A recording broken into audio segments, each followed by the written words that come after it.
me he arrepentido de ser sacerdote. La fe es tirarse en el vacío. Por eso los miedos uno no puede estar todo el tiempo escuchando,los. El demonio actúa en tus miedos. Pero tú finalmente tu miedo lo vuelves una parte, como una segunda piel en tu vida.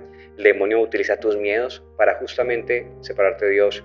En la guerra tu enemigo se camufla, para que obviamente tú no sepas que Él existe. Es más, si tú piensas que Él es tu amigo, Él está triunfando. Comienza una nueva historia con Natsoy. Hola mi gente, bienvenidos a un nuevo episodio de Una Historia Más con Natsoy, en donde tus vivencias pueden transformar el mundo entero. Hoy tenemos un invitado muy especial, el padre, el sacerdote, el tan amado Gerardo Piñeros, quien lleva más o menos 20 años de sacerdocio y no solo eso, tiene una fundación muy hermosa en defensa de la vida que se llama La Ermita de San Charbel y ahora, aunque a él no le gustan mucho las cámaras y hoy va a ser primicia que esté para nosotros, nos sentimos bendecidos y afortunados, tiene un canal de YouTube que se llama Cristo Contracorriente, para que vayan a seguirlos, para que vayan a ver toda la información que nos va a regalar de Dios. Así que, padre, bienvenido a Una Historia Más con Natsoy, ¿cómo estás? Bueno, gracias Nati por la invitación y a toda tu audiencia un abrazo. Maravilloso. Padre, bueno, vamos a iniciar por el pasado. ¿Quién era el padre Gerardo antes de ser sacerdote? Digamos que una persona normal. Yo estudiaba, salí del colegio, comencé a estudiar ingeniería electrónica. Yo quería saber que yo había nacido para eso. No me gustaba ninguna otra ingeniería. Tenía claro que era electrónica. Estudié en la Santo Tomás en Bogotá. Tenía una novia que estudió conmigo en el colegio, que estudió arquitectura. Se llama Diana. El último sé que fue que se fue para Australia y bueno, ya no sé nada más de ella. Creo que se casó o estaba con un muchacho, no sé. Después entonces en ese proceso ya como que el Señor me llamó, o sea, que quede bien claro que yo nunca quise ser cura, porque el llamado es Dios quien llama, ¿no? Y tuve mis luchas normales y fue gracias a un librito que se llama Las Florecillas de San Francisco, que yo me sentí muy identificado porque veía un hombre que no era esclavo del sistema, del mundo, de la plata, de lo rígido de la sociedad, sino que era un hombre libre, que sentía amado por Dios y a través de él, digamos que la gente encontraba la verdad. Y dije, qué bien, qué rico ser así, pero tranquilo, ustedes para esto. Entonces, tuve un año de mucha lucha.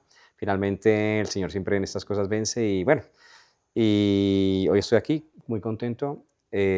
Nunca me he arrepentido de ser sacerdote. He tenido, como todo el mundo, gente, como todas las personas, momentos difíciles, momentos alegres, pero gracias a Dios nunca me he arrepentido ni un solo día de ser cura. Padre, ¿qué le dirías a un joven que en este momento esté sintiendo el llamado al sacerdocio y que tiene miedo? El miedo es normal, los miedos son normales, los miedos forman parte, digamos, de esas situaciones en la vida donde uno tiene que mirar pros, contras, caminar todo, pero sobre todo escuchar a Dios. Mira, cuando hay voluntad de Dios, no importan tus miedos. Cuando hay voluntad de Dios, como decías Pascal, tienes que tirarte al vacío. Pascal decía, un filósofo, decía que la fe es tirarse en el vacío. O sea, si yo sé que Dios me está llamando a esto, pero yo aquí veo un vacío, veo un negro, no sé no sé cuál es el fondo. Yo puedo en mi seguridad decir, no, gracias, o puedo decir, yo confío en ti. En algún momento Dios aparecerá y me coge. Entonces, digamos que por eso los miedos uno no puede estar todo el tiempo escuchándolos. Al principio está bien y es normal, forma parte de un proceso humano de crecimiento que todos tenemos, pero también hay una frase que dice que, hablando del maligno, dice, el demonio actúa en tus miedos. Cuando tú finalmente tu miedo lo vuelves una parte, como una segunda piel en tu vida, el demonio utiliza tus miedos para justamente separarte de Dios, empobrecerte, maldecirte, estar siempre triste, con toda la oscuridad encima. Entonces, les diría a algún joven, porque es verdad, mira, San Juan Bosco decía que Dios llama, él da un porcentaje, no sé si era como más del 60 o 70% decía, de los niños son llamados por Dios. Y tú mira que cuando uno habla con mucha gente que hoy en día son casados, dice, ay, sí, es que yo cuando era pequeñita quería ser monja, y, Sí, y te sí, cuentan historias de que sí. sí, es cierto. Uno no sabe si por eso fue un llamado o no. Entonces le diría que, bueno, no, que acerquen a sus parroquias, que le digan, Señor, ¿tú verdad me quieres en esto? Muéstrame dónde. Y él tiene que mostrarte todo. Padre, bueno, en ese camino del sacerdocio y cuando ya pues tomaste esa decisión y me dices que alejaste los miedos y el Señor te da esa gracia, ¿cómo empezaste a descubrir? Porque en el sacerdocio hay muchos carismas. Ese carisma que tú tienes, que propiamente es como más de sanación, de liberación, ¿cómo lo empezaste a descubrir? ¿Cómo Dios te dijo? Por ahí es. Bueno, yo digamos que yo no tenía ni idea de estas cosas. Eh, después he ido descubriendo que realmente todos los sacerdotes tenemos lo que en el Evangelio de Jesús dice: id, sanad enfermos, expulsad demonios, gratis lo recibieron, denlo gratis, o sea, por esto no se puede cobrar. Mi explicación es esta: cuando tú tienes, por amor a Dios, ese deseo de ayudar a las personas y comienzas a orar por los enfermos o por cualquier persona que venga a ti, y tú te lanzas, otra vez Pascal, y, y lo haces, digamos que Dios potencia en ti ese don, ¿no? Entonces, te explico cómo comenzó esa historia en mi vida. Yo trabajé en las cárceles 7 años, yo fui el capellán del Buen Pastor. Ahí tuve un caso muy raro, una niña que me contó cosas que en el seminario uno nunca le plantean, ¿no? Oh, Un papá brujo, cosas que le pasan de pequeñita. Entonces me contaba que el papá se iba a coger café y la dejaba a ella y a su hermanita encerrada en un cuarto, abría un libro así y entonces se venía una águila así inmensa y algo entró y me decía que esa niña me está diciendo la verdad. Entonces, yo tengo las posibilidades, digamos que decir estas cosas son muy miedosas, que estas son miedosas, y sí. decir mejor me quedo quietecito, no hago nada, mi misita y ya, y veo mi novela y me acuesto, o decir, esta persona me está pidiendo ayuda como un sacerdote, yo soy su capellán, ella no tiene a quién más acudir, ¿cómo le puedo salir con un chorro de babas? Entonces yo tuve que buscar ayuda, y preguntar a otras personas que iban más adelante en mí, buscar el exorcista en ese momento, que era un viejito, no podía ir a la cárcel, bueno. Y entonces, después de tanto tiempo, yo te diría que cuando tú, por amor a Dios y a las almas, tú comienzas a ejercitar este don, Dios te lo potencia. Entonces, yo pongo un ejemplo. Es como que a ti te regalan, tú tienes un Audi, entonces, y tú lo tienes en tu garaje y está apagado. ¿Tú tienes Audi? Sí, pero está apagado. Es más, capaz que ya está el motor, se le está pegando. Pero lo tienes, pero está inactivo. Cuando tú comienzas a funcionarlo, Dios, digamos, te potencia ese carisma. Maravilloso, sin palabras. Padre, digamos que de alguna manera tú que estás, digamos, en procesos de liberación de alguna forma, ¿qué tan real es la acción del demonio en la vida cotidiana del ser humano? Comienzo por aclarar que yo no soy el exorcista, ¿ok? Ujú. Sí, he tenido que remitir casos a él cuando estaba el anterior, que era el padre Carlos Cataño, también Álvaro le mandaba, algunos casos me los volvían a que los atendiera yo. Yo diría que para ver, a ver, digamos que la acción del demonio uno podría, casi siempre piensa que es como cosas extraordinarias, ¿no? Cuando una persona que está medio posesa, que hace cosas raras, pero el demonio es mucho más sutil. El Ujú. demonio, de hecho, eso es una vieja estrategia de guerra, y es que en la guerra tu enemigo se camufla para que obviamente tú no sepas que él existe. Es más, si tú piensas que él es tu amigo, él está triunfando. Entonces, digamos que el demonio es tan sutil que lo dice el profeta, ¿no? Decía que uno de los signos de los últimos tiempos, donde el mal va a estar de una manera más evidente, él dice el profeta que al bien le llamarán mal, al mal le llamarán bien. Lo dulce lo pasarán por amargo, lo amargo por dulce, lo frío por caliente, lo caliente por dulce. Entonces, esa es la acción del demonio en Ujú. nuestra sociedad. Mira que hoy en día no se sabe qué es bueno, qué es malo, todo es relativo, todo depende. Al aborto le decimos salud reproductiva, matar a un viejito porque está enfermo, eso es compasión porque está sufriendo mucho. Y todo es permitido, uy, no se le pero a nada. Esa es la acción más sutil y más poderosa que tiene el diablo en estos momentos. Y también que muchas personas dicen que no existe de alguna otra forma a través de esas afirmaciones que dices. Y muchos católicos. Mira, yo he encontrado mucha gente que son católicos que cuando tú hables del tema piensan que, por ejemplo, el infierno o es aquí abajo, ¿no? O, por ejemplo, que el diablo, padre, el diablo, si usted conoce a Mario, padre, me dice que Mario es un demonio, pero no se plantean que, por ejemplo, se pueden condenar y que su marido puede ser un hombre muy malo, yo no que no, pero su marido no es el diablo.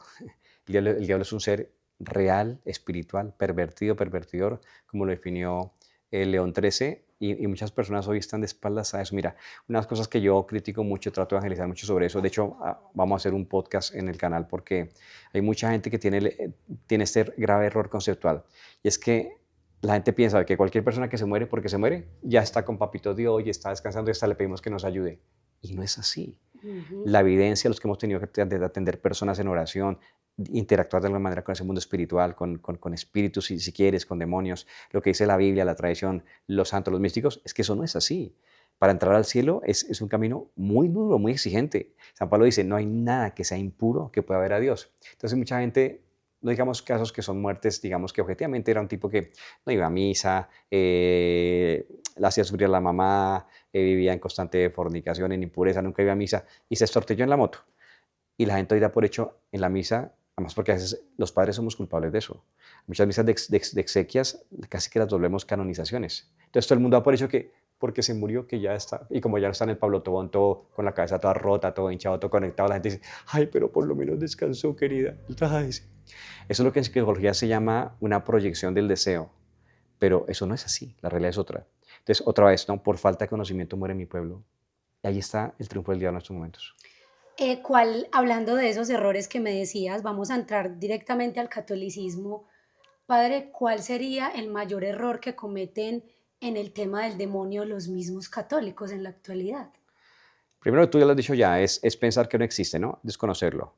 Relativizar el tema del infierno, pensar que la condenación no es cierta. Entonces, si yo parto de ahí, mira que me cambia todo un marco conceptual. Si yo realmente no creo que exista el infierno ni el diablo, realmente, ¿cuál va a ser mi preocupación? Va a estar fijada aquí abajo, aquí y ahora. Entonces, para mí lo más importante sería no sufrir, no tengo que enfermarme. Relativiza todo lo bueno también se relativiza. Cuando yo tengo presente, mira que así han vivido los santos tenían presente que existe el cielo y existe el infierno, por lo tanto aquí todo es relativo, no importa que aquí tuve que sufrir, que de pronto mataron a mi papá, que pasé momentos de necesidad, si un día todo esto llevado con amor me va a llevar al cielo, valió la pena. Entonces una persona que tú le quites, digamos, el segundo piso, queda como en la maldición, en la angustia de vivir aquí abajo. Todo su cielo y su infierno está aquí abajo. Eso es terrible. Entonces, desde ese punto de vista se justifica, por ejemplo, que alguien esté sufriendo y se suicide, que hoy han subido inmensamente las tasas de suicidio, la eutanasia. Cuando tú miras qué tal es una persona de esas que hay detrás, que son católicos muchos de ellos, es justamente eso. No creen en el cielo ni en el infierno. Pero una persona que se pone en una eutanasia, me refiero ya a un caso de una persona que, por ejemplo, podría vivir un tratamiento, una quimioterapia, una diálisis, pero decide no hacerlo más porque no quiere no sufrir, que aclaro, no estamos de acuerdo con que una persona sufra, pero espera, que es que hay un cielo. Tal vez si tú haces sufrimiento con amor, vamos a ponerte cuidados paliativos, a tratar de evitarte el dolor físico. Ey, pero tú le puedes dar un sentido a tu sufrimiento y eso te puede purificar, puede reparar por tus pecados del pasado, te puede llevar al cielo.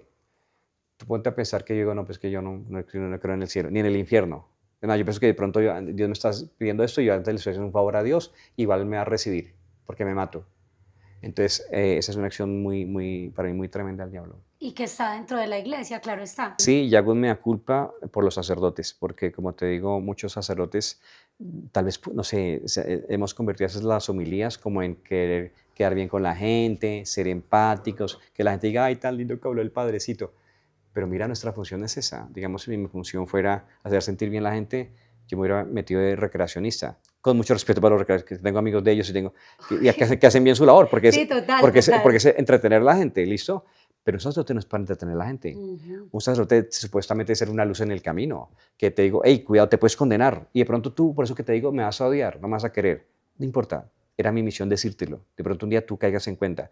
Entonces, muchas misas, digamos, de difuntos, es como que ya por libreto el padre al muerto en mención lo estuviera ya metiendo en el cielo. Además, eso es muy irresponsable porque yo no sé esa persona quién era, cómo vivió, si pronto ya de espaldas a Dios, si era un satánico, entonces yo no puedo, sí, porque mira que es un daño muy grande en las personas que me están escuchando. La gente capaz que se va a comer el cuento y todos van a terminar, no solamente pensando que ya está descansando con Papito Dios, sino que algo muy grave, va a comenzar a pedirle cosas. Yo te podría contar y nos quedamos días contando yo experiencias con personas que me cuentan cómo al marido que mataron le dice, ay, por favor, ayer una señora me decía, ay, es que yo le digo que me acompañe, que no me deje sola, que me ayude con los niños. Mi señora, no, lo estás atormentando, usted no haga eso. Para eso tienes, primero que todo a Dios, nuestro Señor Jesús, la Virgencita, tú ángel de la guarda, una mirada de santos. Tenemos tantos aliados en el cielo, ¿por qué has atormentado a tu marido muerto? Además, por una cosa muy importante, cuando esa persona que murió no ha llegado al cielo y yo comienzo a llamarlo, a llorarlo, a decirle no me dejes, a recordarlo, lo estoy atormentando. Escuchen, gente, lo están atormentando. Muchos católicos no tienen esto en cuenta y ellos piensan que es amor, ¿no? Que yo por amor lo lloro, lo recuerdo, saco la foto. Eso es justamente ese desamor. Cuando yo te amo de verdad, yo quiero que tú seas feliz, así no estés conmigo. Y Total. así tenga que dejarte partir. Entonces, buena parte de esa culpa la tenemos los sacerdotes que no formamos las personas en eso.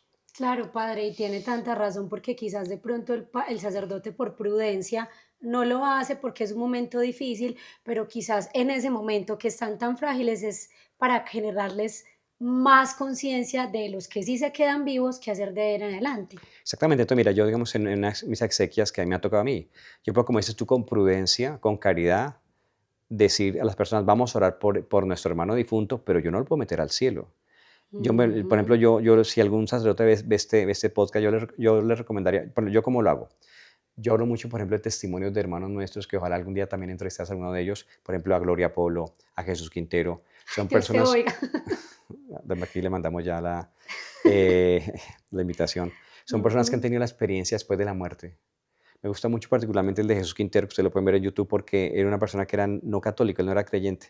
Cuando él está muriendo, que está sintiendo ya los estertores de la muerte, él dice, bueno, no importa, como buen ateo, dice, venimos de la nada, vamos hacia la nada, la pasé rico porque estaba con 3 grillas metido en un metero por allá, metiendo marihuana, Ujú. está estallado por dentro. Entonces, él dice, no importa, me morí, no tenía angustia, no tenía miedo, no tenía que me voy a condenar, no, no, no. Y tiene esa experiencia, el desprendimiento del espíritu y del cuerpo. Entonces yo, esas misas de exequias, porque tengo una cosa, si tú me preguntas, padre, ¿cuál sería el momento especial para evangelizar a un alejado? Yo te digo, los entierros. Uf, no, no, Un no. alejado nunca te va a ir a una misa de gallo el 31. ¿Están borrachos? ¿O Mm, están en San Andrés? ¿O están en Miami? qué facto.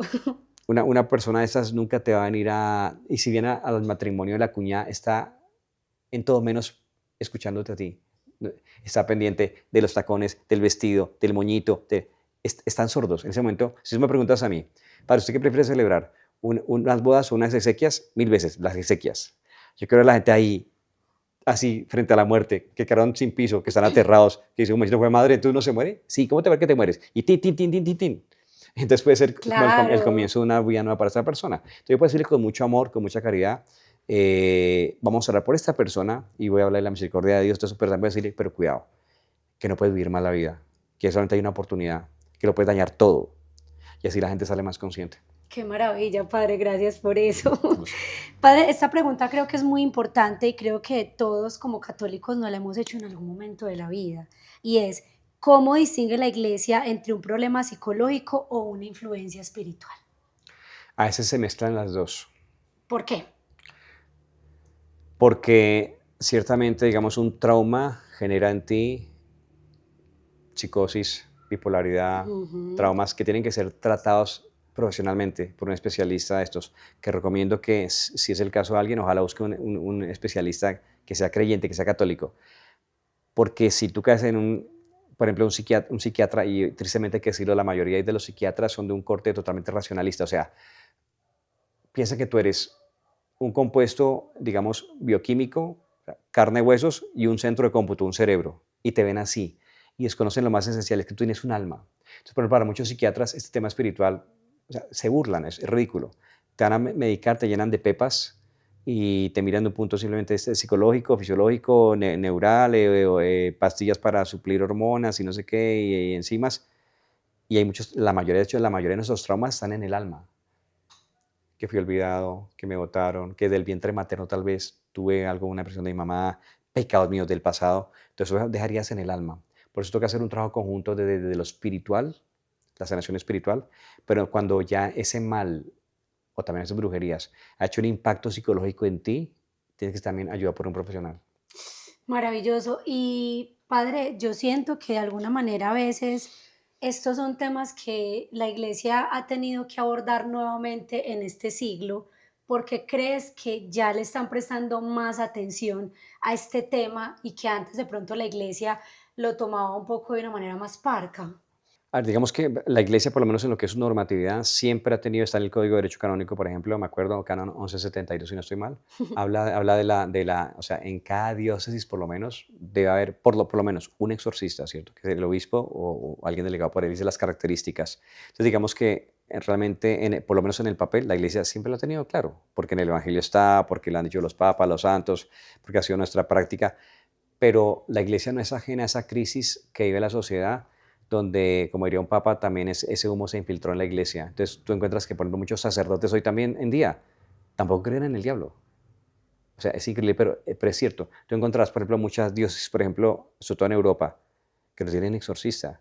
Y hay gente, por ejemplo, hay un libro que se llama Un exorcista raconta, un exorcista cuenta, del que era el exorcista del Vaticano. se llama Gabriele Amorth. Gabriel Amor, sí. Y él dice que es un pecado grave de omisión de muchos obispos, por ejemplo, no tener un exorcista en sus diócesis. Porque ponte a pensar países de Europa, países enteros, por ejemplo, ¿qué te digo yo? Bélgica.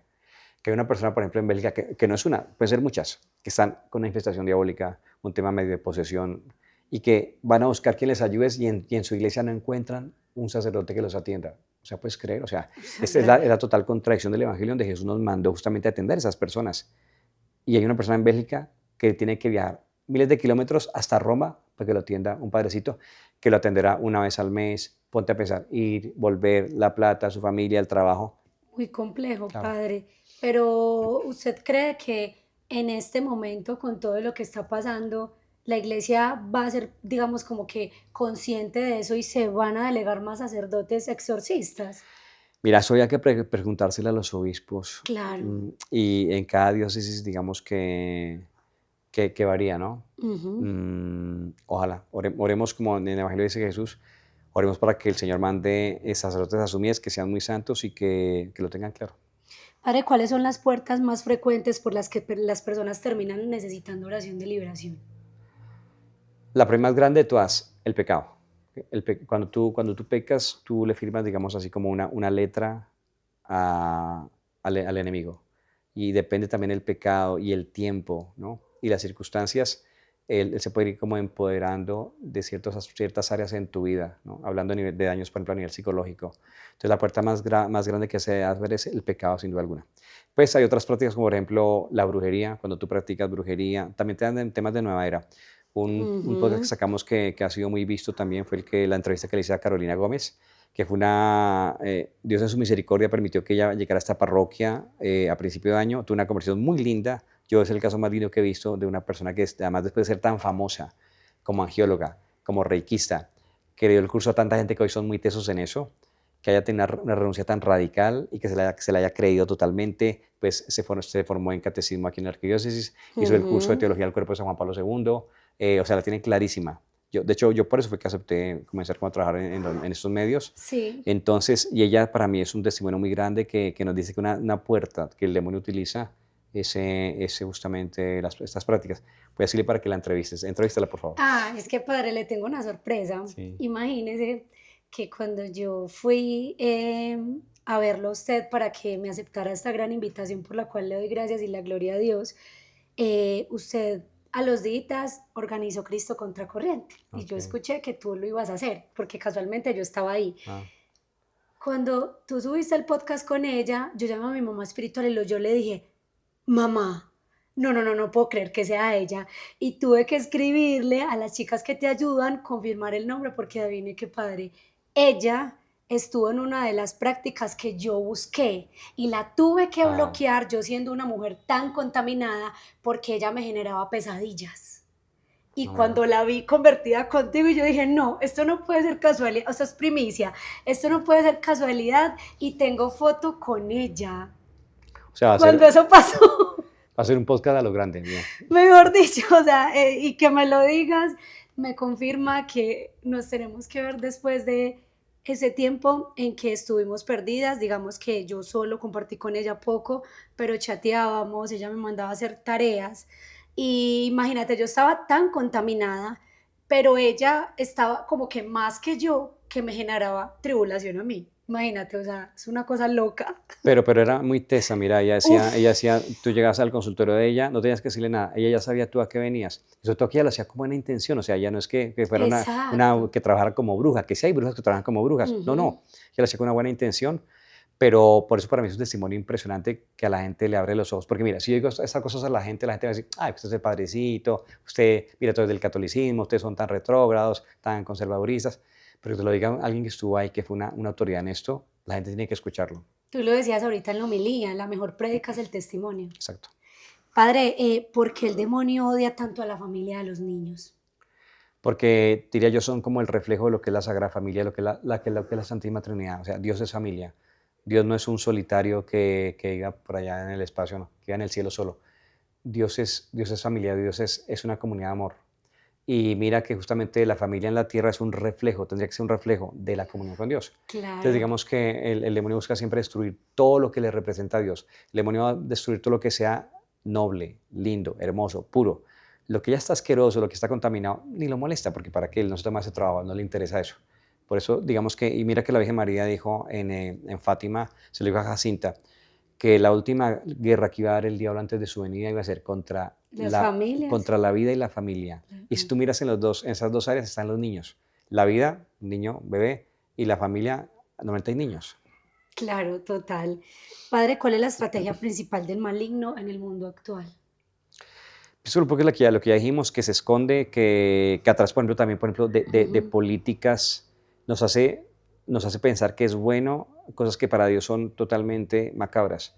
El asesinato de niños, el suicidio, familias que se rompen, temas, digamos, inmorales que hoy en día esto ni se puede decir, ¿no? O sea, si yo salgo en otro medio diciendo que, por ejemplo, una relación homosexual, que es una aberración, que eso es sodomía, me linchan, ¿listo? Por homofóbico, por intolerante, por carnícola, y me van a sacar la historia del Vaticano y la Iglesia.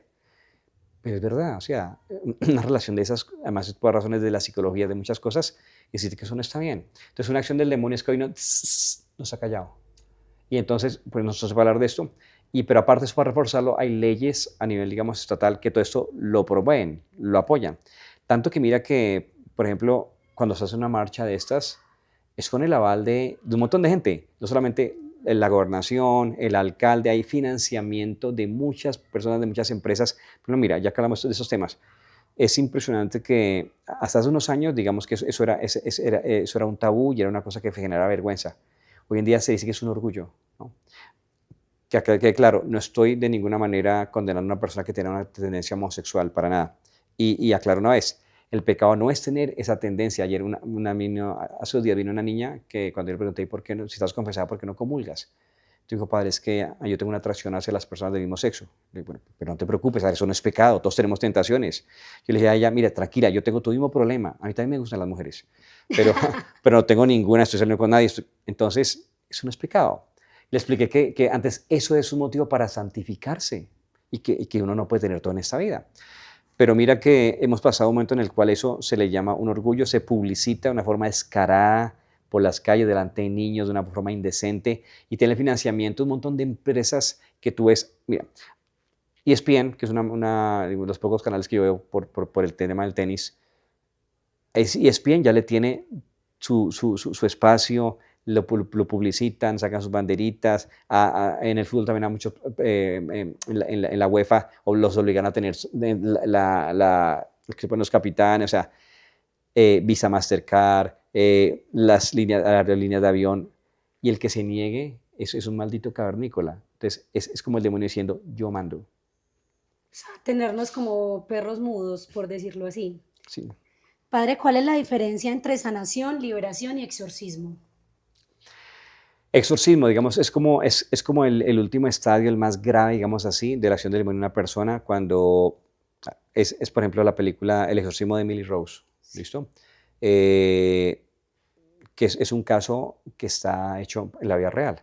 La vida real es Sí, una muchacha alemana que se llama Amelie Mitchell o Michael, como se diga, y esa sí. película la recrean basados en esa vida que realmente manifestaba conductas así que son de película de terror. Cuando se violan leyes de la gravedad, cuando la persona en su físico hace cosas que no podría hacer, cuando ese tipo de eventualidades, eso se llama una posesión diabólica, ¿listo? Pero es rarísimo, es rarísimo. Mira, a mí cuando me acusaban al principio, incluso sacerdotes, gente con los cuales yo estudié del catecumenado, que es bueno, pero digamos cuando yo comencé con ese tema era muy escandaloso. Entonces, una de las acusaciones que me hacían era, entonces usted hace exorcismos, Piñeros, porque claro, yo no puedo hacer exorcismos, el código es muy claro, hay un delegado por el obispo. Entonces le decían, yo no hago exorcismos, yo oro por una persona y pasa que esa persona se cayó, se desmayó. ¿Por qué? No tengo ni idea, pregúntale al Espíritu Santo. Pero yo no hago exorcismos. ¿Por qué? Porque un exorcismo, digamos, en lenguaje técnico dice el ritual de exorcismos, que yo ni siquiera lo tengo. Dice el ritual, el sacerdote, delegado por el obispo, con el alba, con el sobrepeliz, con la estola, no sé qué, comienza con las letanías, con agua bendita, increpa al demonio. Eso sería oficialmente un exorcismo. Ok, Lo que hacemos los sacerdotes, y cualquier laico lo puede hacer también, ok, ¿listo? Es una oración de liberación, donde yo le pido a Dios que a esta persona la libere, que la sane también de las influencias que tenga el enemigo o que la sane de enfermedades. Eso lo podemos hacer todos. Cualquier cristiano lo puede hacer. ¿Listo? No un exorcismo. Hay laicos que, por ejemplo, mira, eso uno encuentra todo. Hay gente que me dice, padre, es que yo fui una señora, pero ya tiene permiso el obispo para hacer exorcismos. Obvio, ¿Qué? no. Ninguna señora tiene permiso del obispo para hacer Ay, no. exorcismos. No, pues que la gente cree todo. Entonces, digamos que era para decirte una cosa, el exorcismo es un caso muy, muy, muy raro, muy raro. La mayoría de los casos, el grueso de los casos son personas que vienen con temas de infestación demoníaca, temas de brujería, y ahí también se mezcla lo que tú decías, también temas psiquiátricos, psicológicos, la gente que vive sugestionada. Pero al final de todo esto, Nati, lo lindo es que Dios se vale del mal para llevarnos a Él. Totalmente. Padre, ¿cuáles son las heridas más frecuentes que usted encuentra en las personas que lo buscan? Heridas emocionales de tipo, por ejemplo, afectivo, por ejemplo, en la pareja. Muchas, Sí. sí. ¿De qué índole? Me dejó, se fue con otra que podía ser su hija y tenemos un hogar con 3 niños y el que se fue con esa niña, entonces, que además me lo sacó con brujería, de áreas muy, muy, muy grandes eso. También yo te podría decir heridas que vienen de la familia, por lo que hablamos ahorita, la acción del demonio en las familias. Muchas personas crecen con esa herida, ese vacío paterno, o esa corrección violenta que me daban, o ese abuso que me hizo tal persona, ¿no? O sea, el demonio se vale esas heridas. Mira, es como las heridas físicas. Si yo tengo una herida abierta, ahí fácil se mete un virus, un germen, un bicho. Lo que hace el Espíritu Santo es que me ayuda a cerrar las heridas con su amor, ¿no? No olvidar. Hay gente que dice, no, sí, yo ya olvidé. A no ser que tú sufras amnesia, uno no olvida. Uno recuerda, pero de otra manera, ¿ves? Totalmente. Padre, hay muchas personas que obviamente de pronto no tienen cerca, como tú decías, un sacerdote que tenga, digamos, como estos carismas que ya los tiene, pero quizás no los quiera como ejercer, ¿cierto? Si las personas que nos están viendo en este momento quisieran comenzar un verdadero camino de sanación interior, ¿cuál sería el primer paso? Mira, muy interesante esa pregunta. Me acordaste de hay un padre que se llama Antonio Fortea, Ay, ¿lo conoces? Sí. sí, Que en uno de sus libros él plantea ese caso, ¿no? Porque lo que estamos hablando ahorita, hay ciudades donde no hay un sacerdote que crea en esto, desgraciadamente, y a lo mejor tú tienes una cosa que es real, que es seria, no es psicológica. Entonces uno dice, ¿y qué hago? Entonces él dice esto, a lo cual yo me adhiero totalmente. Tienes que orar con fe, tienes que saber, a ver, en el rosario la Virgen María llega, ella es el terror de los demonios, ella lo aplasta con su talón, entonces tú apropiate de ese rosario, igual que apropiate de la Eucaristía, porque hay personas que siempre están pensando, o sea, buscando un padre para que me desembale de esto. Y aquí llegan personas que han pasado por todos los exorcistas que ha habido desde hace 30 años. Y dice, padre, yo ahora vengo a buscarlo a usted. A mí eso ya me da mala espina, porque tú estás buscando una persona que te libere. Cuando tienes la Eucaristía, de pronto es que no lo has hecho bien, no te has apropiado de tu fe, ni un montón de cosas lindas. Yo te le decía a una señora que viene un caso así, más o menos. Entonces yo le decía, pero yo la escuché en el rosario y lo hacía como una máquina. O sea, como a veces lo rozan las viejitas, lo cual yo critico tanto. Todo estamos haciendo bien y la señora, Santa María, Madre. Y el Señor, usted así nunca se va a liberar. Pues profundizas un poquito más y me dijo una prima que venía con ella, ay padre, y ayúdala porque ella guarda rencor tremendamente. Una persona así nunca se va a liberar. Entonces, así estamos. padre, ¿por qué cree usted que, a ver, hay muchas personas que de pronto han perdido la fe en la Iglesia Católica? ¿Cuál cree usted que es el error que estamos cometiendo, pues nosotros católicos, laicos, misioneros, sacerdotes, religiosas, que no estamos viendo y que hace a la gente no creernos a nosotros ni a nuestro testimonio? ¿Cuál cree que es esa pandemia profunda que hay entre nosotros que no nos deja tener esa real sanación interior para que el que nos vea realmente crea que creemos en un Cristo vivo? Yo te hablo de mi experiencia. Mira, yo, como te conté, yo no es que pensara ser sacerdote, ¿no? Y yo estudié en un colegio religioso, pero yo también fui muy crítico a la iglesia. Digamos que yo y muchos de mis compañeros, cuando salimos del colegio, es como si nos hubieran vacunado. Bueno, yo seguía yendo a la misa porque también me obligan en la casa, lo cual hoy Ujú. agradezco. Pero muchos de mis compañeros se graduaron y chao. Nosotros estudiamos, yo estoy en la presentación, que en Bogotá es un colegio, o sea, es mixto, por eso, pero es de Ok. monjas, ¿no? Entonces yo, por ejemplo, critica, lo que mucha gente critica, yo miraba ese colegio, creo que lo digamos bien, yo decía, ¿y por qué si el Señor en el Evangelio es pobre? ¿Por qué llegan las monjas en carro? Bueno, o sea, después me di cuenta que eran cuestionamientos muy, muy estúpidos porque, Sí. a ver, Es una monjita de esas que le ha entregado su vida a la iglesia, a la misión y tiene un problema de rodillas. Entonces, ¿qué quiere que llegue en burro? Pero uno cuando está en esa tan inmadura, uno se pega a esas cosas. ¿Y por qué Ujú. la iglesia? Y hay otra cosa, ¿no? ¿Y por qué el Vaticano? Mira, eso del Vaticano, hay un libro del padre Jairo Lera Rabasi que se llama Que no te la cuente, en donde él, digamos, un poquito ayuda como a desmentir esas leyendas negras. Entonces, un dato que es muy interesante, que digámoslo aquí al aire. ¿Sabes en cuánto está evaluado el patrimonio del Vaticano? No, pero es una pregunta por la que todo el mundo le tira duro a la iglesia. Ponle cuidado. Todas las riquezas del Vaticano están evaluadas en 800 millones de dólares, que es mucha plata, yo no la tengo. 800 millones. Bueno, ok. ¿Por qué la iglesia no hace eso entre los pobres? Porque Ok, listo, hagámoslo. Hagamos el ejercicio.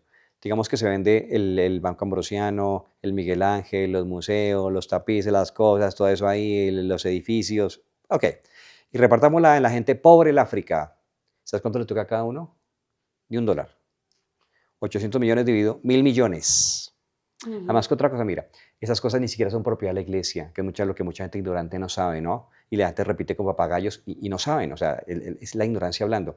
Resulta que el Miguel Ángel, todos esos tapices y todos esos regalos no son propiedad del Vaticano. La iglesia está digamos, en calidad de cuidadora. Pero, ¿sabes cuánto vale el Miguel Ángel? Eso tiene un precio, digamos así, simbólico, que es 1 euro. Pero eso no se puede negociar. La iglesia no puede, si la iglesia quisiera, para hacer una obra de caridad, no sé dónde, con el derrumbe que hubo aquí en Villatina para arriba, y quisiera vender el Miguel Ángel, no puede, porque eso es propiedad de la UNESCO, ¿ok? La iglesia está en calidad de cuidadora y tiene un valor comercial que es 1 euro. Entonces, es como decir, ¿y por qué no venden la Torre Eiffel y tantos pobres que hay? Ridículo. ¿Cómo van a vender la Torre Eiffel? ¿Cómo van a vender las cataratas del Niágara? ¿Cómo van a vender el Louvre en París? Entonces, mira que la gente al final se pega a estas cosas, pero no se da cuenta, por ejemplo, de que, y esto es un dato que da The Economist, que es una revista de economía entre las más prestigiosas, que no son para nada sospechosos de ser católicos, y Economist dice que la institución que hace más obras de caridad en el mundo, más que cualquier país, que cualquier ONG, es la Iglesia Católica. ¿Quién tiene esa cantidad de misioneros en todo el mundo, gratis, dando su vida 24 horas? Podría darte un montón de datos de ancianatos, hospicios, niños en jardines infantiles, la universidad. ¿Quién ha hecho todo eso? La Iglesia Católica. Entonces, cuando tú comienzas a conocer datos, dato mata relato. Y tú tienes que decir, ahora, no estoy diciendo que todos seamos santos. Y es bien sabido, porque además eso sí lo publicitan muy bien, los casos de escándalos, de abusos, que está muy mal. O sea, Ujú. un solo caso es gravísimo. Pero eso también le han dado una sobredimensión. Hay gente que han acusado aquí, por ejemplo, de nuestra arquidiócesis, el padre Carlos Yepes, que lo creemos mucho, que yo vi la resolución del juzgado donde el supuesto acusado, él firma y dice, sí, o sea, yo quería plata y por eso lo acusé y pido perdón y así, y está la firma de él. Pero después de que tú le dañas la imagen a un padre como él, que era también, digamos, entre comillas, tan taquillero y que hace una labor tan linda, ahora ¿quién le vuelve la honra? Un juzgado dice, sí, lo declaramos inocente, pero ya el daño se hizo. Entonces, hablando de la acción del demonio, para mí esa es una acción también del diablo. De Cuando, atacarnos, o sea, como por qué no son coherentes, por qué no venden esto, esto, esto. Es más algo de la acción del maligno que la propia coherencia de los que están adentro. y mira, y es cierto, también yo lo reconozco, hay gente que no es coherente, hay sacerdotes que podemos ser, digamos, un escándalo para muchos, sí, pero yo no me pego, hoy en día yo no me pego de eso, porque mira, yo digo que la iglesia es como un árbol frondoso que está lleno de frutos. ¿Por qué te quedas mirando el fruto podrido que se cayó del árbol? A ver, a mí no me representa un padre que cometió abusos o uno, y yo siento pesar por él y vergüenza, listo, y es un descrédito para nosotros. Pero a mí no me representa a él. Me representa el padre Río Betancourt, San Pío Pietrelcina, o sea, los santos sacerdotes misioneros. Ellos son mi orgullo, son mi familia, o sea, ellos son como mi modelo, son como mi referente. No, pobre padre que se salió del sacerdocio y que es el autor del Man está vivo, ese pobre padre Lineros, Padre que ahora Linero. están diciendo barbaridades por ahí, ya con temas de depresión y otras cosas, pero cuando uno deja a Dios después pierde todo. Ese no es un referente para mi iglesia. Entonces digo, ¿por qué la gente se pega de las frutas podridas que caen del árbol? Ok, padre. Padre, porque hay personas que oran durante años y sienten que no sanan. Porque es como que, te pongo este ejemplo, es como que tú tienes un suero y ahí está bajando el líquido, pero tú tienes aquí una pinza y la manguera está así. Nunca sanarás. Cuando tú haces una oración, pero esa oración no llega y tú sigues orando, eso es lo que yo llamaría un rezandero. O sea, un rezandero, una rezanderita, es uno que repite fórmulas y que se pueden volver como una necesidad si quieres, es como un hábito ya muy metido, pero esa oración no está llegando acá, que es donde tiene que llegar. Por eso mira que la Virgen María en Medjugorje casi siempre dice, hijos, orad con el corazón. Es permitir que la medicina llegue allá, entonces que tú lo desbloquees, porque cosas que pueden bloquear nuestra oración. Entonces, digamos que por eso pasa. Padre, sé que lo acabas de decir, pero yo sé que quizás este podcast lo van a ver personas que lo hacen, que les expliques de una manera más minuciosa cómo poder orar con el corazón sin necesidad de dejar sus prácticas espirituales que de pronto ya están tan arraigadas y que están perfectamente bien, pero cómo quitar ese sesgo y realmente abrir el corazón, porque decirles ora con el corazón es muy fácil, pero ¿cuál es el punto de quiebre para que de verdad sí lo entiendan y lo hagan? Porque no es tan sencillo. Sí, perfecto, perfecto. Mira, yo te lo digo, digamos, en mi experiencia con el rosario. Y esto lo digo, yo antes no hacía el rosario, incluso ya como sacerdote, lo digo con vergüenza, a mí se me hacía una oración, ay, muy largo, eso no es largo. Te pones a ver cuánto miras, tú estás pegado a una pantalla, y cuánto el rosario, cuánto es, pero no sé, se la es muy largo y muy repetitivo y no sé qué, y no, yo voy a misa o yo oro de otra manera. No, mira, la Virgen María siempre que se ha aparecido en todas partes, siempre pide el rezo del Santo Rosario, y ella no pide cosas inútiles, si lo pides por algo. Entonces, digamos que yo hoy en día, yo lo hago todos los días y para mí es una necesidad, ¿cierto? Pero yo trato de hacerlo con el corazón. ¿Qué es con el corazón? Digamos que, a ver, yo podría hacerlo como lo hace mucha gente para ganar tiempo mientras estoy lavando loza, por ejemplo. Que yo, mira, yo lavo loza, yo meto la ropa a la lavadora, yo lavo baños, pues en mi casa yo hago esas cosas. Y yo podría hacerlo mientras estoy haciendo el oficio y rezando el rosario. No, no, no, no, porque la concentración no es la misma, la compenetración con ella no es la misma, el amor no es el mismo. Entonces todos los días, hoy lo comprendo, yo me regalo ese espacio para mí. Entonces, y tengo muchas cosas que hacer, y además, y entreno todos los días, entonces, pero yo lo primero, entonces tengo un cuadro de la Guadalupana que me regalaron en la Basílica en México, y lo tengo en mi casa, en mi apartamento, entonces le tengo una lamparita ahí, y todos los días con mi camándula, me siento en el piso, prendo la lamparita, y es como un diálogo con ella, y de hacerlo despacito, también todos los días se me va la paloma, como se dice, terminó en el Roland Garros, pero ok, cuando me doy cuenta traigo otra la paloma y sigo con la camándula en la mano, ok, o sea, que sea el rosario mi encuentro con ella, ok, y yo lo recomiendo así, porque hay gente que lo reza también en familia, pero mientras van manejando, no es que esté mal, pero no es lo mismo, o sea, tú puedes hacerlo mientras vas manejando, pero date esa oportunidad, por lo menos una casita al rosario. Mira, yo recomiendo a las familias porque es un arma muy poderosa que preserva del demonio de la separación, del demonio de que se le quita la impureza a los niños en el hogar. La Virgen lo recomienda. Entonces, si tu problema es que él llega muy tarde, que no tenemos tiempo, que los niños, que mucho trabajo, pero por lo menos una casita. Es que una casita no se demora 5 minutos. Entonces, yo lo recomiendo así. Llegan a la casa, apagan las luces, prenden una velita al lado de una imagen de la Virgencita, que además es más didáctico. O sea, tenemos que también aplicar la imaginación, la creatividad, para no volver una rutina horrible. Y con la camándula, tú vas pasando las pepitas. Ok, una casita, no te demoras mucho. Esa casita no te imaginas el beneficio tan grande que te va a dar a ti, a la relación de pareja, a incluso el ambiente físico. Si uno pudiera medir lo que un rosario cambia en el ambiente, o sea, digamos que en el mundo espiritual hay como, digamos así, cargas espirituales, ¿no es cierto? Uno no los ve, pero por ejemplo el Padre Pío los veía. Y él decía, si la gente pudiera ver los demonios, mucha gente moriría infartada. Imagínate tú llegar ahorita a tu casa, abrir la puerta y que salga así como Walking Dead. No, pues.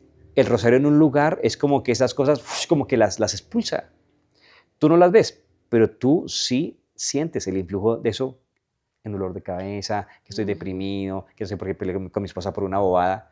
Y muchas veces tiene una raíz que es espiritual. El rosario limpia el ambiente. Es como un purificador del aire, mejor dicho. Entonces nos dices que la respuesta es dejar todo, hacer una cosa a la vez y no, si no lo logré terminar o hago la devoción completa, no pasa nada, aunque haga un pedacito con amor. Exacto.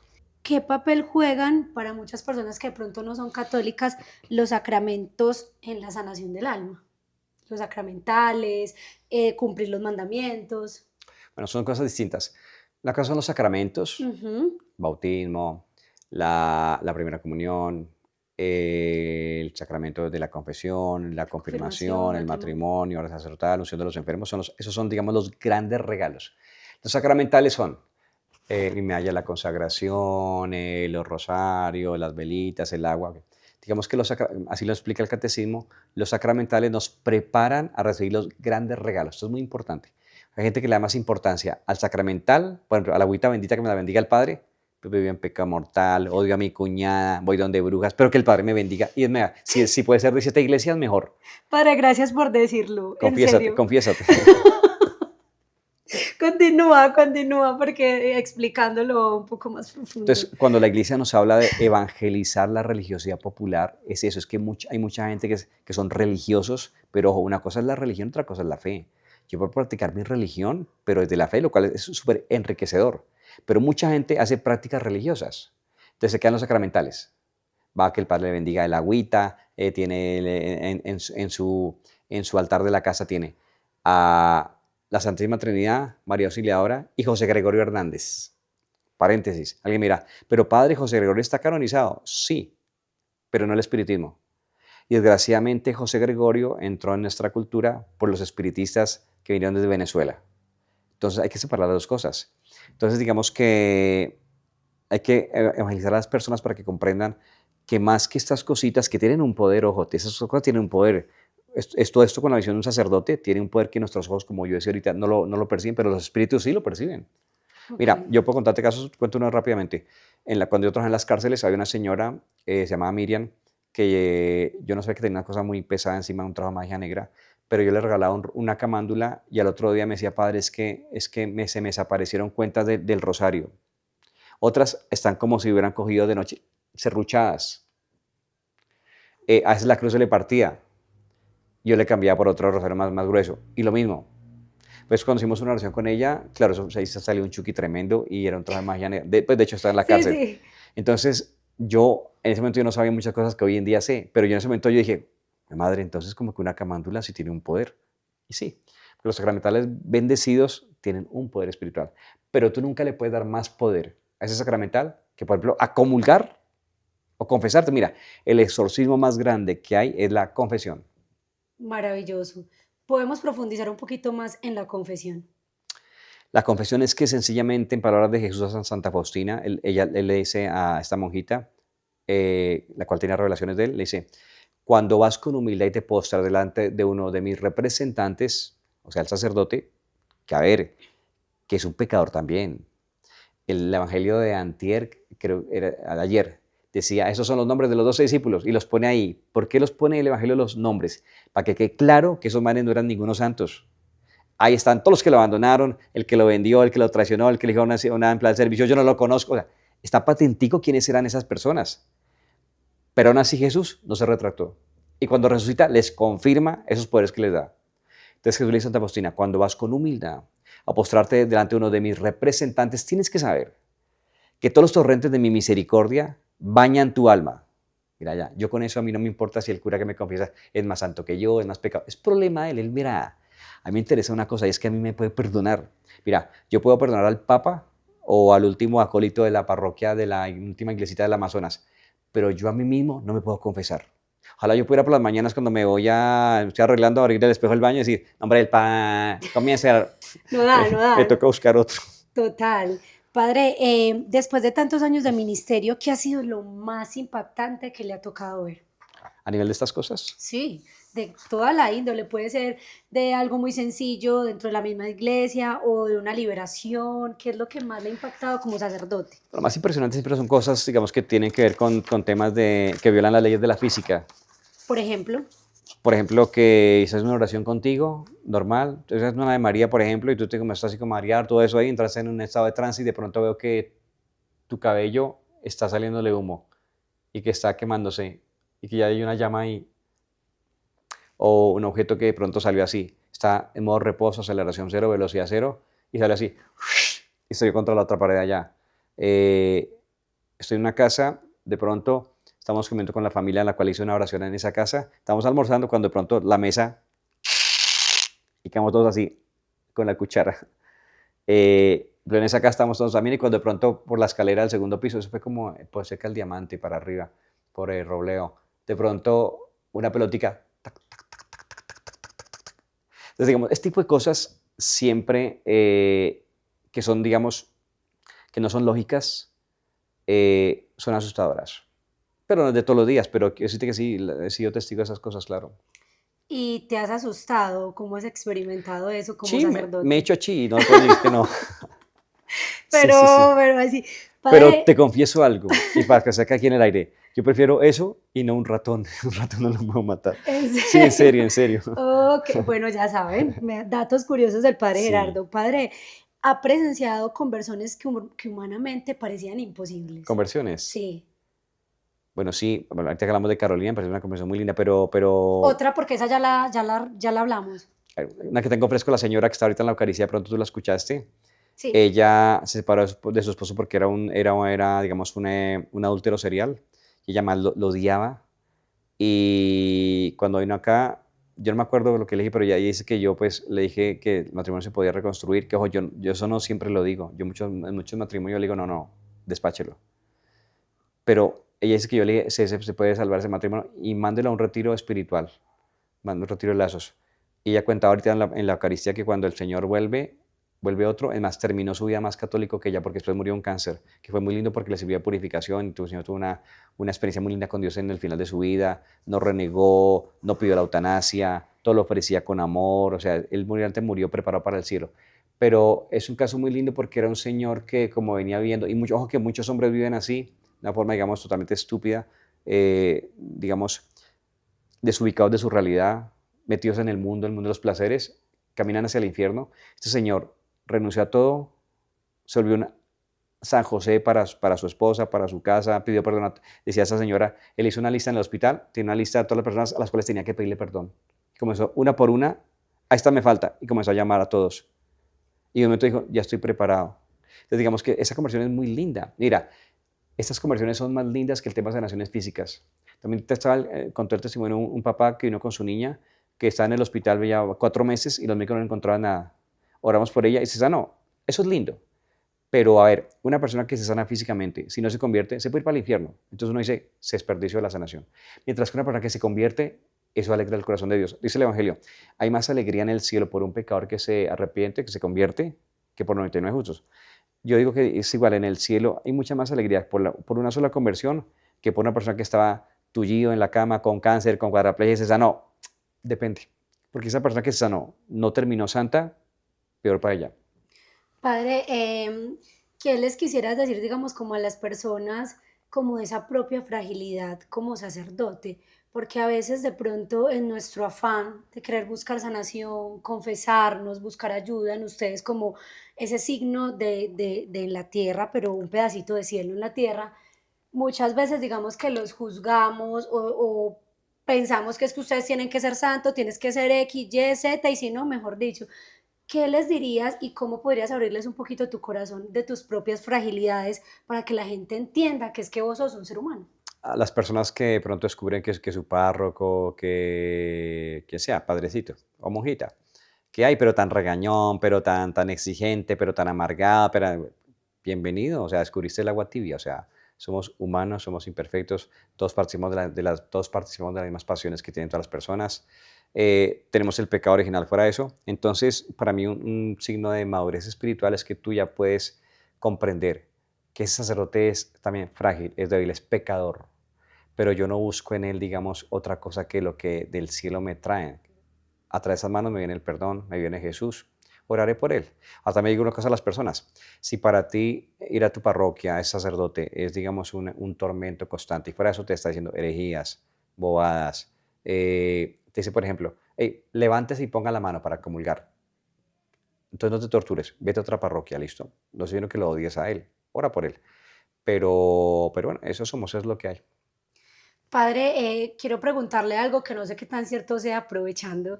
No sé si fue en una revelación privada, no sé si fue María Valtorta, ay, no me acuerdo, pero quiero saber si sí es cierto porque lo escuché, no lo corroboré, que ella vio a sacerdotes en el infierno, pero que sus manos eran de oro. ¿Qué tan cierto fue eso?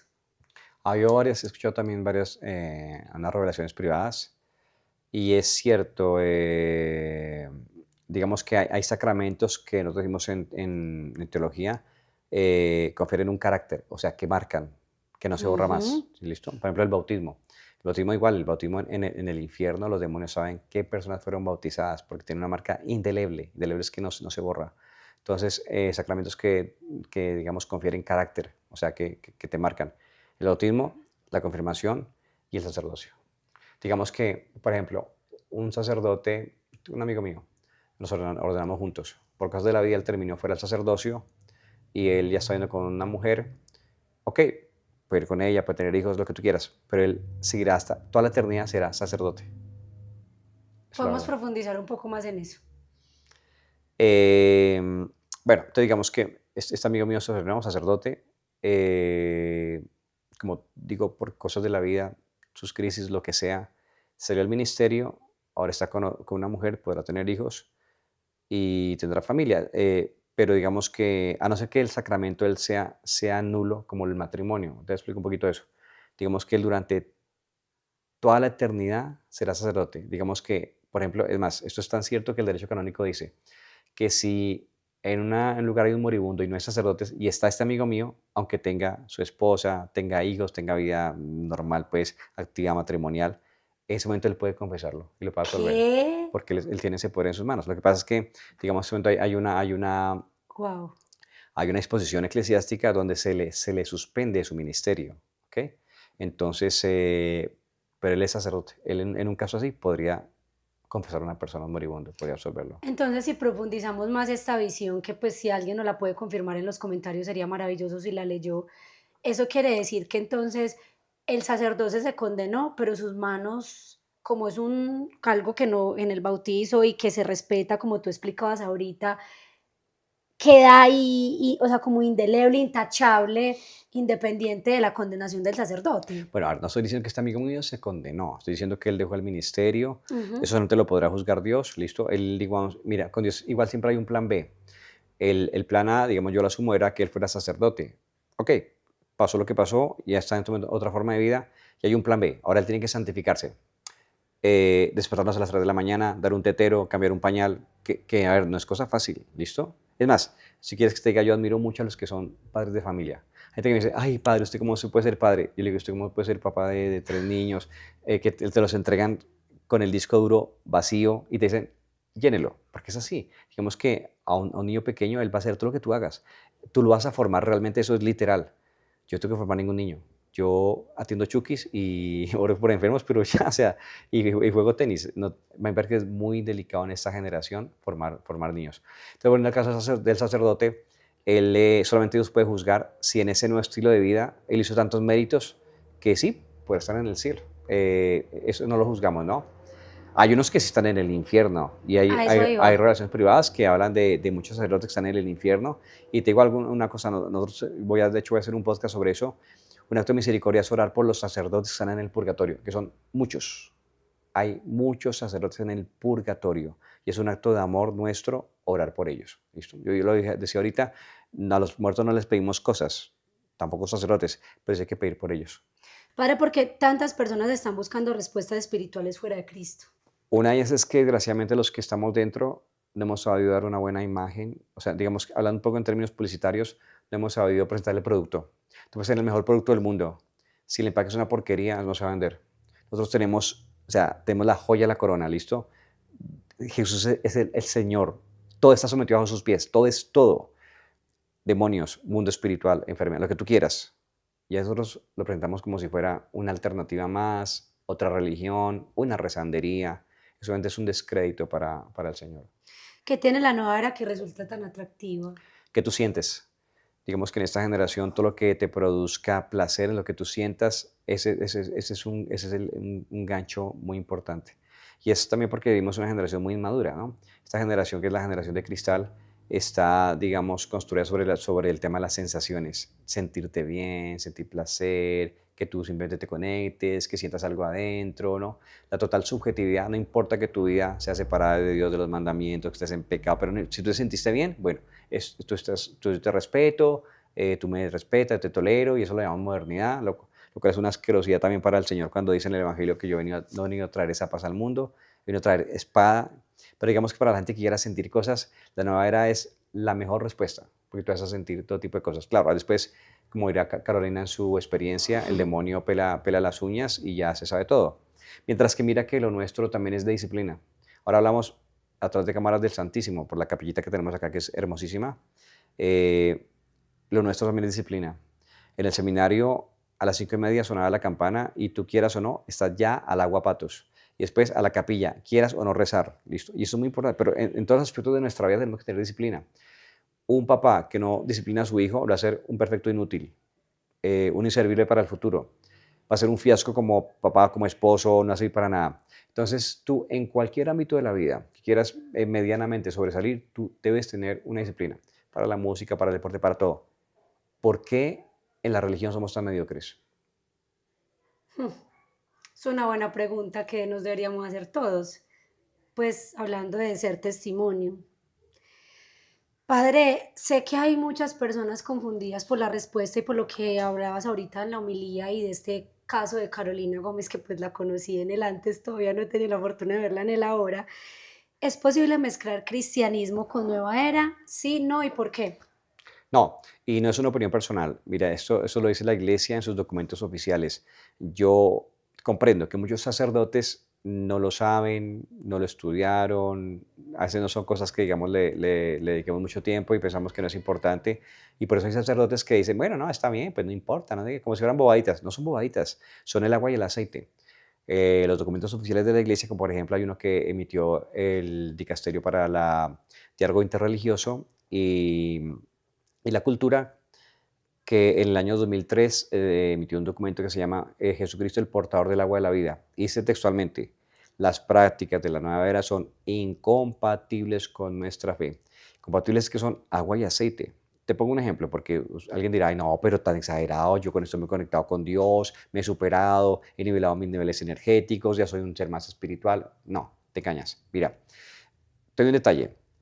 En la nueva era no es que te nieguen a Dios, no es que te nieguen al ateísmo, no, y te hablan de Jesús, de la Virgen María, pero ¿quién es Jesús en la nueva era? Es un maestro ascendido.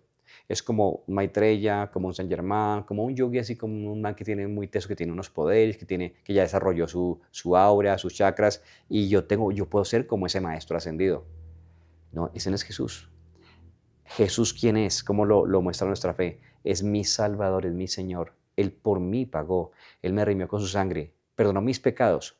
En la nueva era ese concepto no existe. ¿Pecados? Ay, no, nada, son experiencias, son crecimientos, son aprendizajes. Entonces mira que tú no estás mirando al detalle, son agua y aceite, son incompatibles. Y para que te agregue otra cosa, las personas que comienzan a incursionar en este mundo, es lo que yo he visto, van perdiendo un don del Espíritu Santo que se llama el don de la piedad.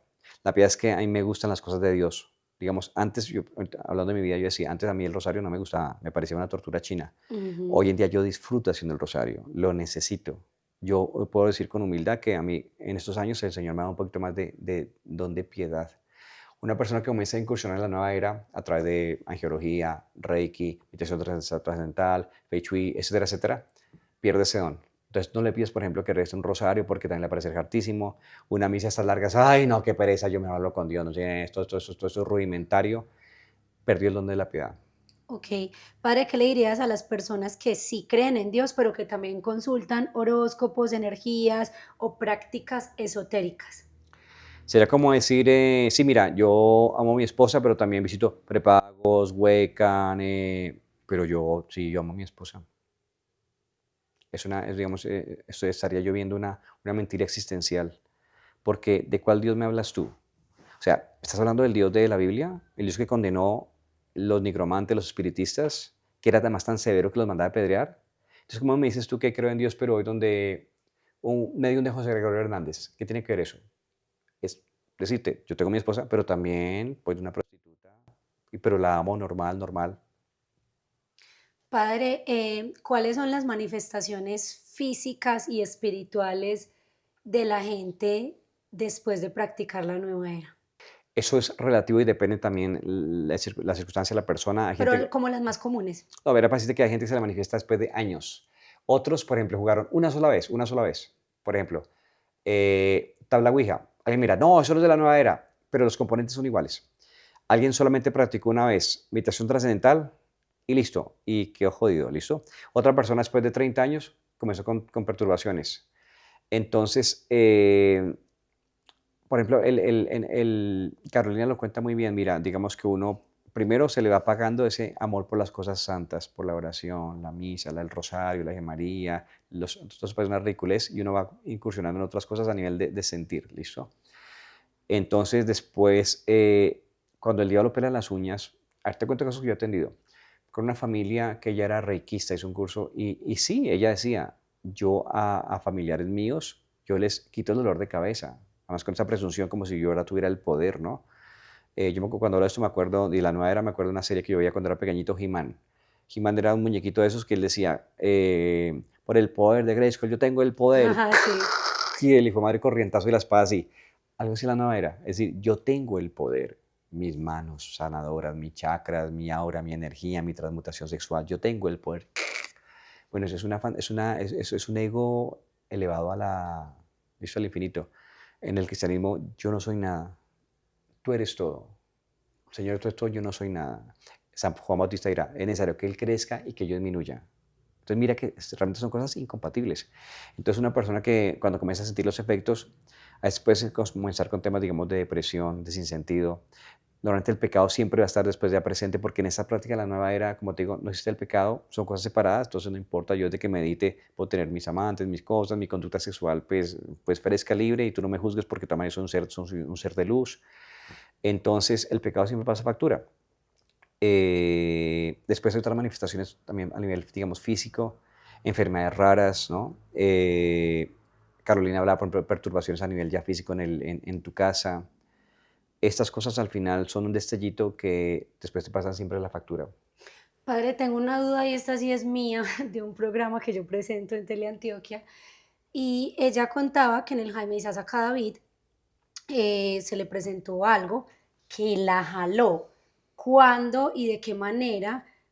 Pues que no pasa mucho. Digamos que estos espíritus sobrepasan lo terrenal, porque muchas veces, como tú decías, dolores de cabeza, infestaciones, movimientos, lo que sea.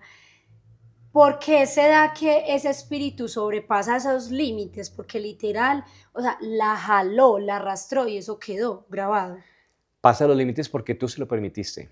Mira, muchas personas no son conscientes que al hacer una canalización, al hacer unos baños, al permitirse unos pases energéticos o como tú lo quieras llamar, siempre son hombres sofisticados y muy cachés, pero tú lo que no eres consciente es que tú le estás dando un permiso legal al enemigo para que ya intervenga en tu vida. O sea, dicho de esta forma, yo soy hijo de Dios, el demonio no puede intervenir conmigo a no ser que yo desde adentro le abra la puerta. La nueva era es que son prácticas a través de las cuales yo le abro la puerta a un mundo espiritual. Yo pienso que son San Chamuel, San no sé cuántas, que no sé qué, que son seres ascendidos. No, espere. Usted no tiene que haber abierto esa puerta. No sea abusivo. Dios dijo en el Génesis, este árbol no lo toquéis. En las prácticas de la nueva era, yo abro unas puertas espirituales a un mundo espiritual y cuidado, porque yo no sé qué pueda bajar de ahí. Por ejemplo, yo ahorita abro esa ventana y digo, no, es que van a entrar ruiseñores. Y se mete una chucha, se mete un murciélago, esa puerta simplemente se deja cerrada y ya. Entonces, la persona que hace parte de la nueva era está abriendo una puerta y de ahí para adelante cualquier cosa puede pasar. Ah, ok, pues es que en el capítulo ella ella era como la celadora de allá del Jaime Sasa y ella estaba haciendo su ronda y pasó. Entonces, lo más seguro es que ella espiritualmente en algún momento abrió alguna puerta para que esa ente se sobrepasara hasta ese rango. Pero no sé si me estás hablando, digamos, que ella lo sintió en sí o en el ambiente. Sí, esas cosas. No, la jaló, o sea, Ah, ya. la arrastró. No necesariamente que te haya empujado, que te bajó de la cama, que te jaló los pies, es que porque tú has hecho una práctica. También a veces pasan cosas como estas y tú de pronto eres inocente. A ver, hay gente que es, entre comillas, buena, que nunca ha hecho prácticas espirituales y, por ejemplo, son perturbados por espíritus, ¿sí? O a través de brujería. Entonces, esto, como te digo, hay de todito. Y lo que hay que hacer es como vivir en gracia a Dios, eso sí, protegido por los sacramentos, el rosario, y y no tengan miedo. Todo lo que de ahí para adelante permita a Dios, obedece a un fin, a tu santificación. No tengas miedo, vívelo con Dios. Hay una santa que se llama Santa Gema de Galgani, que se dice pues que Dios le permitió a ella estar como poseída para su gloria. ¿Cuál es la mayor enseñanza de eso y por qué en ciertos aspectos Dios lo permite? Me está recordando la Madre Teresa de Calcuta que se dice también que en su último periodo de vida tuvo una especie como de posesión, o por lo menos fue atendida por un exorcista. Está recordando el caso de esta niña que hablamos ahorita, la de la película de El Emily Rose, exorcismo de... Ujú. porque en estos casos es como que Dios quisiera mostrar a sus hijos la acción del demonio, como diciendo, es como cuando tú a un niño pequeñito lo estás entrenando para la vida y le dices, mire, hay atracadores, no seas ingenuo, cuidado con los marihuaneros que te van a invitar entonces tú le muestras una película o tú le muestras el ambiente y el niño de pronto fue para él, fue algo traumático, pero se da cuenta de la realidad. Entonces, Ya Dios entendí. está abriendo nuestros ojos a través de esos casos. Padre, ¿cree usted que estamos viendo una nueva forma de paganismo en la actualidad? Diría que es nueva porque hoy en día hay cosas que son nuevas que antes no había. Siempre ha habido paganismo, pero por ejemplo antes no había internet, antes no había inteligencia artificial, antes no habían discotecas, menos discotecas swinger, antes no había muchas cosas que hoy existen, o sea, digamos que hoy hay nuevas formas de ofender a Dios y también de degradarte tú. En ese sentido hay un nuevo paganismo.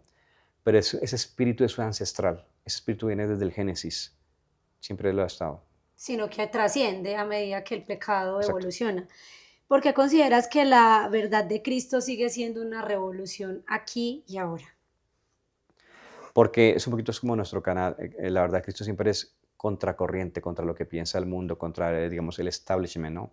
Que ya te dije que todo lo malo legal lo legaliza, lo promueve, lo publicita, lo financia. Siempre el Evangelio es contrario a esas cosas. Por eso el Evangelio y los cristianos somos atacados. Y por eso el mundo nos odia. Jesús nos dijo, a ustedes el mundo también los va, me han odiado a mí que soy el maestro, a ustedes también los van a odiar. Padre, ¿qué lo llevó a comprometerse con la defensa de la vida? Ya que pues al inicio le contamos a las personas que pues tienes una fundación que se llama la Ermita de San Charbel. ¿Por qué o sea, por qué te dio de decir voy a defender la vida? Obviamente porque eres sacerdote, pero ¿qué ocurrió más profundo que dijiste lo voy a hacer? Primero que todo, pienso que es algo que está no solamente en mí, sino en ti y en cualquier persona que está mínimamente, digamos, bien ubicada en esta vida, que tiene un sentido común y una sensibilidad, digamos, por lo que es, por lo más lindo y por lo más tierno que son nuestros bebés.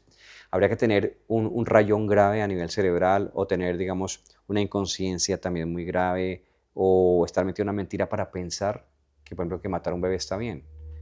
Para mí sería otra acción del demonio, es, por ejemplo, es eso, porque mira que hay personas muy inteligentes que les falta sentido común. Hay un escritor en inglés muy interesante, se llama Chesterton, y él dice eso, ¿no? Hablando, digamos, de la época contemporánea. Él dice que hay gente muy preparada. Tú encuentras niñas en la Universidad de Antioquia que son unas lumbreras y hablan, y uno dice, wow, por lo menos qué verborrea tiene. Pero no se dan cuenta que matar un bebé está mal. Son muy inteligentes y no tienen sentido común. Entonces, digamos que toda persona, digo yo no, bien nacida, tiene que importarle que maten un bebé. Eh, entonces, cuando yo ya siendo sacerdote, comenzamos a tener, en eso yo tengo que darle el crédito también a Chela, que fue la que me metió en este mundo. Comenzamos a atender algunos casos, después se nos llenó el rancho y nos comenzó el Señor a mandarnos más casos, y unos amigos me dijeron, hey, Gerardo, podemos hacer algo, pues tú eres más o menos un hombre que goza de buen nombre, porque no utilizamos para hacer algo por la sociedad. A mí no me interesaba mucho porque con la parroquia ya tengo suficiente, ya con mi chukis tengo el tiempo completo, entonces, pero la verdad es que uno siempre puede hacer algo más. Entonces me animaron, vi que era de Dios y arrancamos. Y además se lo encomendé a este buen santo que yo lo conocí en México. Él se vino conmigo en la maleta, y no me di cuenta, pero él se vino conmigo. Ya en Medellín lo conoció varias gente gracias a nosotros. Y el Señor ha bendecido la obra y vamos hasta la actualidad 145 bebés rescatados del aborto para la gloria de Dios. ¿Cuáles son como los sufrimientos más grandes que viven las mujeres que llegan a ustedes allá, pues obviamente a la ermita? Llegan con una gran angustia y es pensar que lo que yo tengo aquí es el mayor impedimento para mi felicidad. De hecho, no, mira que no lo personifican, una acción del demonio en el caso del embarazo es que el demonio te deshumaniza el ser que llevas dentro. Entonces, una mujer que piensa en el aborto dice esta frase, ¿cómo me saco esto? Esto, no no mi hijo, esto. Después muchas cuando se dan cuenta de lo que ha pasado, ya es demasiado tarde, se dieron cuenta que era su hijo. Entonces, son mujeres que ya en un momento de mucha angustia, aclaro, nunca yo he juzgado a una mujer de estas, porque comprendo la angustia, el estrés, comprendo, mira, el primer caso que nos llegó, una mujer venezolana, tenía dos niñas pequeñas, estaba sola en la ciudad, la dejó su marido, trabajaba en un bar en el centro, en un bar de mala muerte, vivía en una piecita en el centro donde pagaba, me acuerdo, 25.000 pesos, estoy hablando un poquito antes de la pandemia, 25.000 pesos por una piezucha donde vivía todo tipo de personajes y ella dejaba a sus niñas encerradas mientras ella se iba a trabajar. Queda embarazada, ella entonces comenzó a forrarse porque tenía que trabajar, le cae en ese lugar donde estaba trabajando, había una imagen hablando de Nueva Era, había una imagen de un Buda, le cayó en el pie, le fracturó un dedito, entonces, ponte a pensar, con el pie enyesado, la barriga fajada, con 2 niñas con hambre, le dice el administrador, qué pena, yo usted no la puedo tener así, chao, sin ningún apoyo, yo la comprendo. Ver todo el panorama cerrado, es donde actúa el demonio cuando todo el panorama está cerrado, te habla aquí, te dice esto no tiene sentido, mejor mátate. Ella se iba a matar. Ella, cuando la conocimos nosotros, su plan era comprarse un veneno, parárselo a las niñas, tomárselo a ella y fin de la historia. Ese fue estoy hablando del primer caso que nos puso el Señor. Perdón, fue en pandemia. Fuimos, la rescatamos, pagamos en el hotel la cuenta que debía, eso lo hizo Chela también, ella hizo esa gestión. En Santo Domingo, donde estaba yo párroco, alquiló un segundo piso, la metimos ahí con sus niñas, gracias a Dios la persona ahí nos dejó un colchoncito, un fogoncito, una nevera pequeñita, y hoy en día está, gracias a Dios, esa niña está hermosa. Entonces digamos que yo nunca juzgo una mujer que viene así porque comprendo que atrás hay un mundo de, digamos, de motivos para decir no puedo más, pero la verdad es que detrás de las nubes siempre está Dios. Tú cuando ves un cielo bien nublado, bien tapado, uno sabe que el sol está en algún lado, no es que el sol se murió, espera que las nubes se abran. Eso decía Santa Teresita del Niño Jesús. Qué lindo. Decía que tienes que esperar. Ella decía, soy como ese pajarito que está totalmente emparamado. Y dice que ahora el pajarito, esperar. No es que para volar ya. Tienes que esperar primero que deje llover. Segundo, que las nubes se abran. Ya. ¿Puedo volar? No, espere. Ahora espere que se seque. En el momento ese sol aparecerá, el pajarito irá calentando sus alitas y en el tiempo de Dios volará. Esa más o menos es nuestra misión con las mujeres que vienen que están con el cielo tapado. Si en este momento hay una mujer que se siente sola frente a un embarazo inesperado, aparte de eso tan lindo que nos acabas de decir, ¿qué añadirías? ¿Qué le dirías? Que me llame, yo soy el papá de ese niño. En serio, son como mis hijos, sí. Y mira que es muy lindo. Cuando viene una mujer de esas, yo le doy mi palabra que no lo mate, no le va a faltar nada. Por lo menos hasta que ella cumpla ciertos 6 mesecitos. O sea, tampoco podríamos ser, nadie podría sostener tantos niños. Y así ha sido. Mira, nosotros no nos financia ninguna ONG, el Estado. Qué risa. O sea, a mí por esto más fácil me pueden meter en la cárcel que darme un premio, ¿listo? Porque como están las políticas, digamos, de agresivas, si a mí me encuentran, por ejemplo, tratando de persuadir a una mujer para que no aborte por un tema de derechos humanos, yo puedo ir a la cárcel. Ahora sí tenemos que hacerlo porque está de por medio de la vida de un ser humano y nos las tenemos que jugar. En ese sentido, también otro de mis santos preferidos es Batman, ¿listo? Claro. Y ha sido así. Entonces, yo les digo, verdad, a cualquier mujer, si su preocupación es económica, no. Dios es el dueño del oro y la plata, nosotros somos testigos. Yo tengo en la parroquia una cajita así, mira cómo se sostienen nuestros niños. Tengo una cajita ahí de las ofrendas que la que quiere puede echar, su monedita, su billetico ahí. La llamo la caja mágica, porque esa caja ha salido todo. No solamente biberones y teteros y pañales y mercados que, bueno, más o menos lo podría conseguir fácil los mercados, pero arriendos, servicios, el pasaje para Venezuela, para Cúcuta. Si una mujer viene el día de mañana que ya tiene su bebé 2 meses y me dice, padre, es que me van a cortar los servicios. Yo que le digo, no, bueno, está bien, Dios te bendiga. Yo puedo decir eso. Yo le mi sí. Caja mágica y es mágica, ¿listo? O mejor es la providencia. Siempre ha salido, siempre ha salido. Cuando tú le dices a Dios que sí, ya sabía sí, Dios nunca te deja con la brocha colgada, como decimos. Para esa pregunta que siento que es muy interesante y que es la que tiene en dualidad, yo creo que a la mitad del mundo, ¿por qué la defensa de la vida no debería ser una cuestión política, sino humana? Porque es una cuestión de sentido común. Entonces, cuando tú sabes que la vida humana comienza en la concepción, y esto que es un dato de la ciencia, ¿listo? En todas sus áreas más avanzadas, embriología, genética, medicina fetal, cuando se funcionan los núcleos del óvulo y del espermatozoide, comienza un nuevo y total ser humano. Tiene todo su ADN. El ADN es el material genético que nos acompañará toda la vida hasta que nos muramos. No le sobra ni le falta nada. Claro, todavía no tiene bracitos, no juega como Lionel Messi de Argentina, pero ella es un ser humano. ¿Listo? Además, desde la fe sabemos una cosa, y eso le remito, véanse el testimonio de Gloria Polo. Cuando se fusionan esas células, en ese momento Dios pone el espíritu. Gloria Polo dice que de un sol hermoso, Dios le permite tener como una, no me gusta esa palabra, pero para que se entienda, ella tiene como una especie de regresión hacia el momento de su concepción, y Dios le permite ver que cuando se van a juntar las células de sus papás, dice ella, de un sol hermoso salió una chispita, ya antes de que las células de mis papás se tocaran, vino la chispita. Entiéndase el alma humana. ¿Quién puso mi alma? ¿Mi papá y mamá? No, Dios. Entonces, con mayor razón de la fe sabemos que una vida hay que defenderla siempre, no importa la circunstancia. Mira, hay cosas muy duras. Una mujer violada es terrible y yo soy el primer promotor para ese agresor, delincuente, o sea, la cárcel y todo el peso de la ley. Pero ¿qué culpa tiene el bebé de que su papá sea un violador? Entonces, por una cuestión exactamente de sentido humano, de lógica, de sentido común, es que tiene que salvarse una vida. Ahora que preguntabas del tema de la acción del demonio, es justamente eso. El demonio nos ha eclipsado que haya una vida humana. Son gente muy inteligente, justamente los que hoy defienden el aborto. Si tú Ujú. te pones a darte cuenta quiénes son los ideólogos de muchos de estos lobbies feministas, los grupos indigenistas, especistas, toda esta gente, a ver, son gente muy preparadas. Muchas de las feministas son preparadas, por ejemplo, en Ucrania, ¿ok? Pero ¿cómo es que ellas no saben? A ver, o hay que ser muy malvado para saber que aunque es un bebé, lo vamos a matar. Es un tema muy grave, o de ignorancia o de maldad. Ok. ¿Qué significa realmente la santidad? La santidad, en palabras de Jesús a Santa Faustina, no son cosas extraordinarias. Es lo pequeñito de cada día que se hace con amor. Esa es la santidad. De hecho, mira que una de nuestras santas más lindas, Santa Teresita del Niño Jesús, ella no hizo nunca ningún milagro, ningún prodigio, ninguna sanación, nada, nada. Y tiene un caminito muy lindo que se llama el caminito de la vida espiritual, ¿no? De la infancia espiritual. En un diario muy lindo que recomiendo mucho se llama Historia de un alma. Entonces, eso es la santidad. Yo te ponía en la misa el ejemplo. Si yo soy empleado y me pagan para hacer el aseo en un lugar, seguramente no voy a meter la escoba entre la pata de la cama y la pared allá en el fondo, que es lo más terrible, y me toca contorsionarme así y hacer una pie. No, porque eso no se ve, no lo ve nadie. ¿Listo? Yo limpio lo que tú veas, porque ya cumplí, listo, y tú me pagas. La santidad es que yo en conciencia lo hago. El bien que toca hacerlo, hay que hacerlo y ya, así nadie me lo agradezca. Pero Dios todo lo ve. Eso es la santidad. Padre, ¿vale la pena entregar toda la vida a Cristo? No solamente la pena, es el mejor negocio que uno puede hacer. Mientras estamos vivos, pareciera ser que no, ¿no? El mundo, el demonio te dice, no, no seas bobo, date gusto, papaya vuestra papaya partida.